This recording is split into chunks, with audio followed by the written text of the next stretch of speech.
Le deuxième axe endocrinien que nous allons étudier dans ce cours est l'axe corticotrope. Alors, l'axe corticotrope, encore appelé l'axe hypothalamo-hypophyso-cortico-surrénalien, est un axe endocrinien qui intervient dans la réponse biologique au stress. Donc, il intervient de façon majoritaire, d'accord? Alors, cet axe corticotrope intervient en réalité pour lutter contre le stress en collaboration avec le système nerveux autonome. Je vous rappellerai ça à la fin de ce cours. Alors, l'hormone active de cet axe endocrinien est le cortisol. Alors, dans cet axe endocrinien, le chef d'orchestre est toujours l'hypothalamus. Alors, l'hypothalamus sécrète un facteur hypothalamique qui stimule l'adénohypophyse, qui elle-même sécrète une hormone adénohypophysaire, la CTH, qui va, elle, stimuler les glandes surrénales et précisément la corticosurrénale à produire les hormones qui sont essentiellement le cortisol. Voici donc les trois étages de cet axe corticotrope.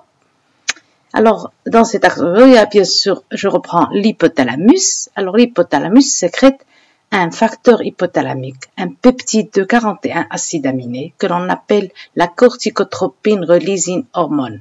D'accord? C'est une releasing hormone, c'est-à-dire qu'elle va stimuler la sécrétion adénohypophysaire. Ce CRH va stimuler l'adénohypophyse, donc le deuxième étage de l'hypophyse, à produire une hormone que l'on appelle l'ACTH. D'accord? L'ACTH est produite en réponse à la stimulation par le CRH. D'accord? C'est un peptide aussi de 39 acides aminés, donc produit par l'hypophyse, et l'hypophyse va à son tour stimuler la corticosurrénale à produire des hormones que l'on appelle les glucocorticoïdes et qui sont représentées par le cortisol en majorité. D'accord? Maintenant, le cortisol, une fois sécrété de façon suffisante, il va aller exercer un feedback négatif au niveau hypophysaire et au niveau hypothalamique pour dire à l'antéhypophyse et à l'hypothalamus de freiner leur sécrétion de CRH et d'ACTH. D'accord? Maintenant, revenons à la corticosurrénale. Alors, sur cette photo est représenté un rein, d'accord? Alors, c'est une structure paire, on a deux reins. Chaque rein est surmonté d'une glande endocrine que l'on appelle la surrénale. Cette surrénale possède une partie interne que l'on appelle la médullosurrénale et une partie externe que l'on appelle la corticosurrénale. D'accord? Ou le cortex surrénalien. D'accord? La médullosurrénale, alors cette photo de la surrénale est agrandie ici et voici l'histologie d'une coupe de la surrénale, d'accord? Voici donc en bas la médullosurrénale, constituée par ce que l'on appelle les cellules chromaffines. La médullosurrénale ne nous intéresse pas maintenant, on va nous intéresser à la corticosurrénale. C'est ce qui est représenté avec la flèche rouge, d'accord? La corticosurrénale, elle, est constituée de trois zones, trois couches de cellules.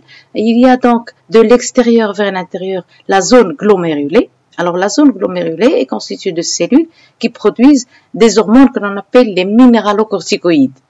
D'accord? Ces minéralocorticoïdes sont essentiellement représentés par l'aldostérone, une hormone stéroïde.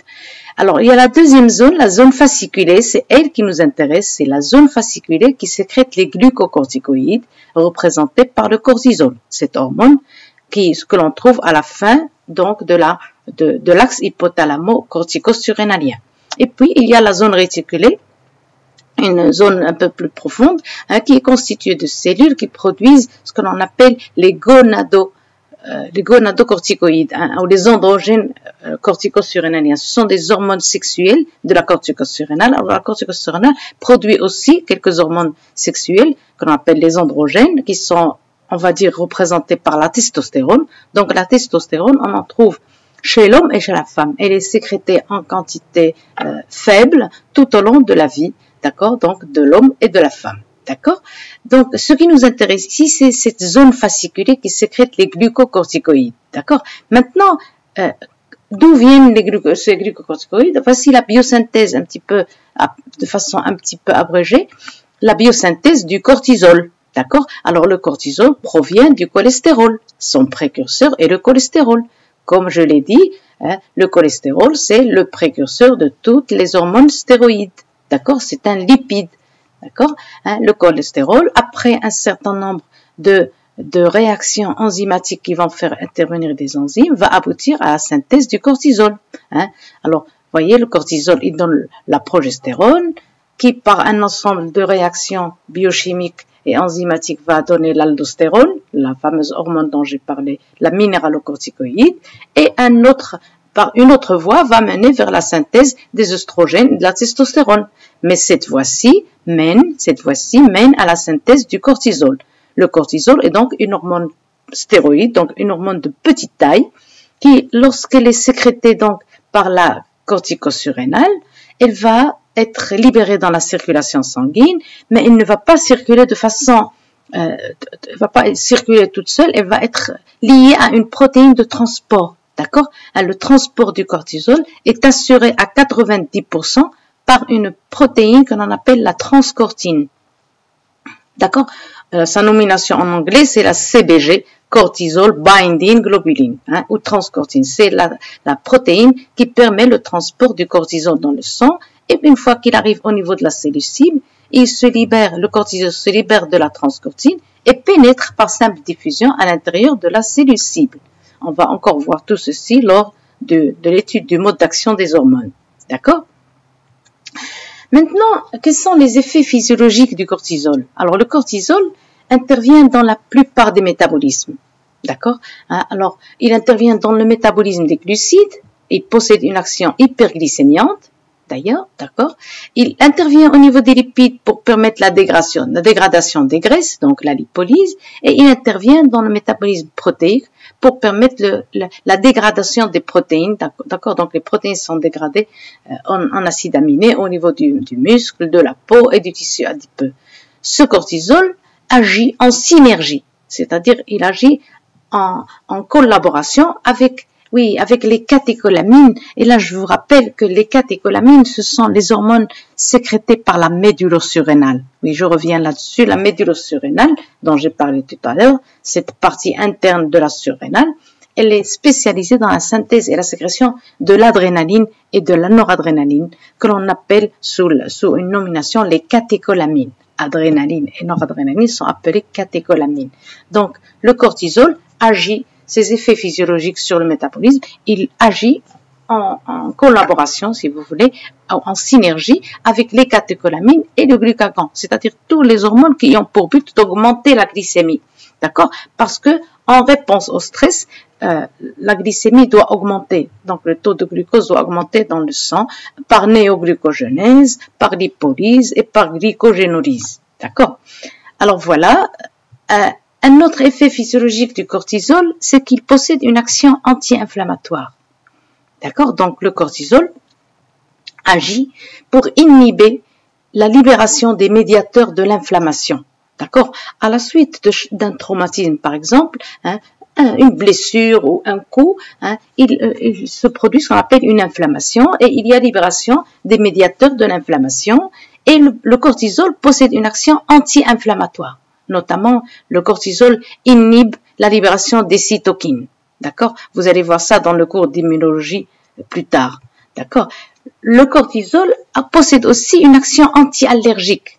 D'accord? Il inhibe la libération des molécules de l'allergie comme l'histamine. D'accord? Et justement, en raison de ces deux propriétés, la propriété anti-inflammatoire et anti-allergique, le cortisol, c'est donc le corticoïde fabriqué par notre organisme, d'accord? Et il existe des corticoïdes que l'on fabrique chimiquement et qui servent de médicaments. Donc, l'application thérapeutique des corticoïdes de synthèse, c'est de traiter les maladies chroniques de l'inflammation et l'allergie. D'accord? Donc, ces corticoïdes vont permettre d'inhiber la libération des médiateurs de l'inflammation, donc de guérir, si vous voulez, l'inflammation et de guérir aussi les crises d'allergie. C'est pour ça qu'ils sont prescrits par les médecins, d'accord? Pour lutter contre l'allergie et contre l'inflammation. Un dernier point concernant la fonction de cortisol ou des glucocorticoïdes, c'est qu'ils possèdent une fonction immunodépressive. C'est-à-dire que le cortisol fait baisser le taux de lymphocytes T et d'anticorps circulants. D'accord? À forte dose. D'accord? C'est pour ça que les corticoïdes de synthèse, encore, administrés pour guérir certaines maladies, ne doivent pas être pris longtemps parce qu'ils provoquent ce que l'on appelle une immunodépression. Ils font baisser l'immunité de l'organisme. C'est pour ça qu'il ne faut pas en abuser. Il ne faut pas les prendre longtemps. D'accord? Voilà. Alors maintenant, juste un petit rappel pour vous dire ce que veut dire le système nerveux autonome, juste pour vous situer où se trouve le système nerveux autonome. Madame Menis a dû vous en parler dans son cours, mais je vous le rappelle très rapidement. Le système nerveux autonome, il fait partie du système nerveux. Donc, dans le système nerveux, il y a le système nerveux central et le système nerveux périphérique. Et le système nerveux périphérique est divisé en deux branches. Le périphérique, alors le central, c'est l'encéphale et la moelle épinière, et le système nerveux périphérique, c'est tous les nerfs crâniens et rachidiens et les lignes de communication des nerfs qui se trouvent dans notre organisme. D'accord? Alors, dans ce système nerveux périphérique, il y a la voie sensorielle qui amène l'influx nerveux de la périphérie vers le centre, et la voie motrice, ce sont les nerfs moteurs qui propagent les influx du système nerveux effecteur vers les organes, vers les autres organes, muscles et glandes et tout ça. Dans cette voie efférente, il y a justement encore deux branches. Il y a le système nerveux autonome et le système nerveux somatique. Le système nerveux somatique, c'est le système nerveux volontaire, d'accord, qui fait intervenir notre volonté. Lorsque on veut faire un mouvement donné, d'accord, l'ordre vient du système du centre vers la périphérie, et ce sont donc les influx qui se propagent volontairement du centre vers la périphérie. Par contre, le système nerveux autonome, c'est le système nerveux involontaire. C'est le système nerveux li ma kanetḥekmouch fih, d'accord? Il travaille tout seul. C'est lui qui assure les rythmes, le battement du cœur, les